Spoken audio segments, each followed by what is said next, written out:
gli sportivi appassionati di calcio giovanile, ben trovati al centro universitario sportivo di Palermo. Si affrontano Cus Palermo e Team Calcio, ne parleremo dopo. Prima, minuto di silenzio per Gianluca Vialli.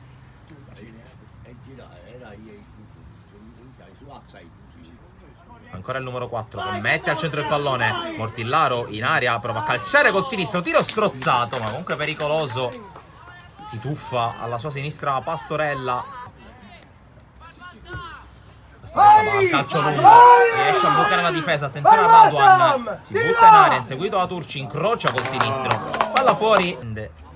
Villeci sul pressing di Pantano che gli porta via il pallone. Buona giocata in pressing qui di Pantano che scarica sullo Monaco. Ora Raduan con il sinistro, gol pazzesco da parte di Raduan e porta in vantaggio il Team Calcio. 22 minuti, gran gol. La palla arriva allo Monaco nonostante la scivolata. Ancora Marchese, passa in mezzo a due, poi cerca la porta con il destro. Il rimpallo su Pantano e può avanzare. Palla lunga su Moie, posizione regolare. Moie si invola verso Pastorella. Moie, incrocio dei pali e azione che sfuma. Arriva la corte, la palla per Santoro. Buona questa trama a sinistra del Cus. Santoro verso l'area su Moie, ancora in posizione regolare. Moie, serie di finta, ancora sul sinistro. Moie ha fatto tutto lui e ha fatto tutto bene per il gol del pareggio del Cus proprio sul gong del primo tempo. L'hai visto? E poi il rosso proprio per l'autore del gol.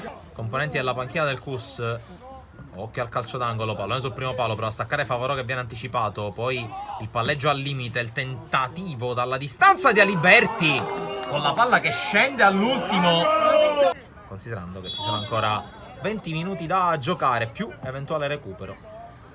Intanto palla in aria, sfiora Vitrano e la palla che esce in calcio d'angolo. Ha sfiorato l'autogol il capitano del Cus Palermo. Di Benedetto scarta verso l'interno, evita un po' gli avversari. Sempre Di Benedetto, poi il passaggio non è preciso. E allora Pantano al limite dell'area riesce a passare in mezzo a due. Gran giocata di Pantano, gol pazzesco da parte di Pantano in slalom speciale al limite dell'area del Cus Palermo. Battuto Anzalone, torna avanti il Team Calcio. Intanto buona palla recuperata da Romano. Cerca Mortillaro, il controllo, si lo pone proprio Caccem. Lo vede, lo serve Mortillaro. Caccem, ingresso in area, Caccem, la sterzata, pallone in mezzo per la conclusione e il pareggio di Mortillaro che porta di nuovo il Cus in linea di galleggiamento. Una bella palla recuperata qui dalla squadra di Mister Scalia che poi realizza con Mortillaro. Ci ha provato e riprovato in tutte le maniere e adesso c'è anche riuscito. Al nuovo entrato, ossia Caccem, che con la sua giocata sulla destra ha creato i presupposti per il gol. Qui intanto Romano con la pressione e recupero palla. Romano, conclusione, traversa e palla che rimbalza fuori. Ha rischiato di far saltare il banco Romano. Cus ad un passo dal clamoroso vantaggio. Caccem può correre, Caccem, salta il primo avversario, evita anche Cravotta, salta anche il terzo. Ancora da solo Caccem che poi incespica sulla sfera. Riesce in qualche modo Romano ad allontanare e finisce qui 2-2 tra Cus Palermo e Team Calcio.